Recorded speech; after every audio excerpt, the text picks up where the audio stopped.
오늘 우리가 함께 나눌 말씀은 누가복음 21장입니다. 누가복음 21장은 마지막 때, 즉 종말에 대한 내용인데요. 일단 1절부터 4절까지는 부자와 가난한 과부의 헌금을 통해서 하나님께서 원하시는 진정한 헌금이 무엇인지를 말씀해 주십니다. 그런데 절대로 여기서 혼돈해서 안 되는 게 있습니다. 헌금을 비율로 계산하는 것이죠.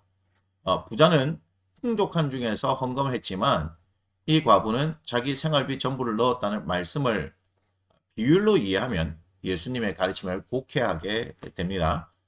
제가 언제나 말씀드렸듯이 하나님께서는 항상 우리의 중심과 태도를 보십니다. 따라서 여기서도 이 가난한 과부의 중심과 태도를 말씀하고 있는 것이다. 이렇게 보셔야 합니다. 자, 5절부터 28절까지는 마지막 때 종말의 징조인데요. 6절입니다. 너희 보는 이것들이 날이 이르면 돌 하나도 돌 위에 남지 않고 다 무너뜨려지리라. 7절. 그럼 어느 때에 이런 일이 있겠사오며 이런 일이 일어나려고 할 때 무슨 징조가 있사오리까? 8절. 미혹을 받지 않도록 주의하라. 9절.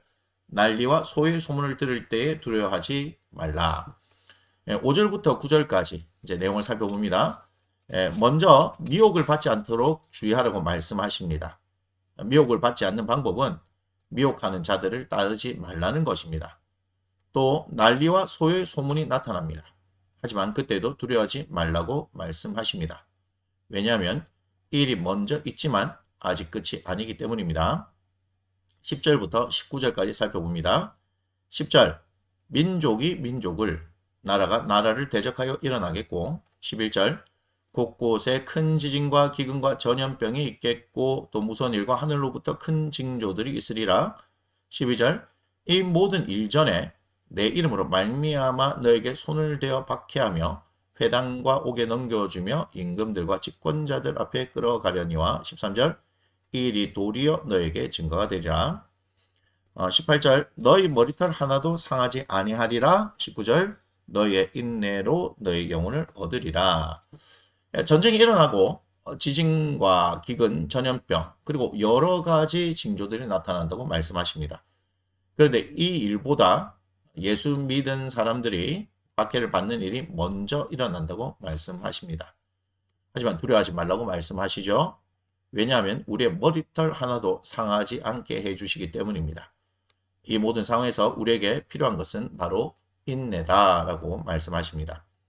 20절부터 28절까지를 살펴보는데요. 27절입니다.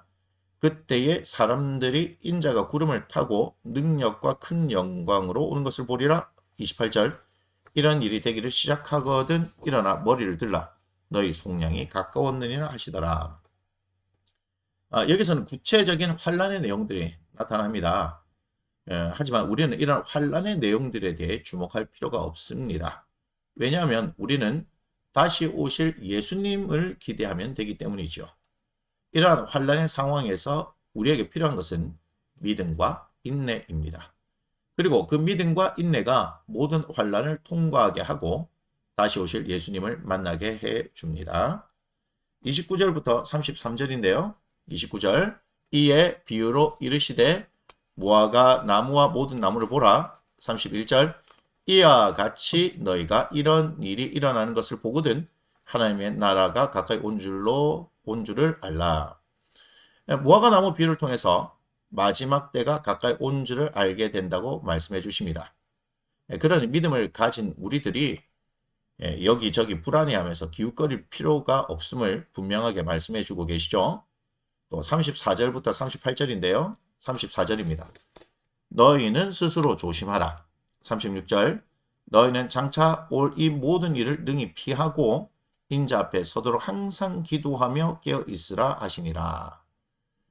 또한 우리가 이런 일을 피하고 다시 오실 예수님 앞에 설 수 있는 방법은 오직 깨어서 기도하는 것이라고 말씀을 하고 계십니다. 자, 누가복음 21장의 내용을 정리해보면 이렇습니다. 마지막 때에는 반드시 온다. 그럴 때 나타나는 일들은 미혹이다. 그리고 예수 믿음으로 인해서 박해를 받게 되고 이후에 전쟁과 기근 등의 무서운 일이 나타난다. 환난은 우리가 생각하는 것보다 더 혹독하다. 하지만 이 모든 일에서 벗어나 다시 예수님 앞에 설 수 있는 방법이 있다. 그것은 믿음으로 인내하는 것이며 그것은 기도하며 되어 있는 것이다. 사실 이 마지막 때에 대한 말씀에 대해서 제가 좀 더 자세하게도 말씀드리고 싶은 그런 생각이 있지만 오늘 여러분들에게 말씀드렸던 이런 내용으로도 충분합니다. 특별히 믿음으로 인내하고 기도하고 깨어 있는 것, 이것이면 마지막 때를 살아가는 것, 그리고 그때를 살아내는 것으로 충분하다는 예수님의 말씀을 꼭 기억을 하시고요. 여러분 앞에 이 가난한 과부의 헌금을 말씀드리면서 하나님에 대한 중심과 태도인데 그것을 여기에서 이 종말의 때를 살아가는 것과도 한번 연결해 보십시오. 그럼 무슨 얘기냐? 하나님을 중심으로 하고 사는 사람들, 그 사람들이 믿음으로 인내하고 또 그 사람들이 기도하고 깨어 있을 수 있다. 이렇게 연결도 가능하거든요. 그렇게 한번 생각을 해보시면서 묵상해 보시면 좋겠고요. 오늘 말씀 묵상을 위한 도움인데요. 두 가지로 한번 살펴봅니다. 첫 번째, 나의 헌금을 드리는 중심과 태도를 한번 점검해 보시기 바랍니다. 그리고 하나님 앞에서 나의 중심과 태도를 점검해 보셨으면 좋겠습니다. 두 번째, 여러분은 마지막 때에 대해서, 종말에 대해서 생각해 본 적이 있습니까? 그리고 마지막 때를 어떻게 살아가야 할지에 대해 생각해 본 적이 있습니까? 오늘 말씀을 통하여 마지막 때를 어떻게 대하며 살아갈지에 대해서 한번 생각해 보셨으면 좋겠습니다.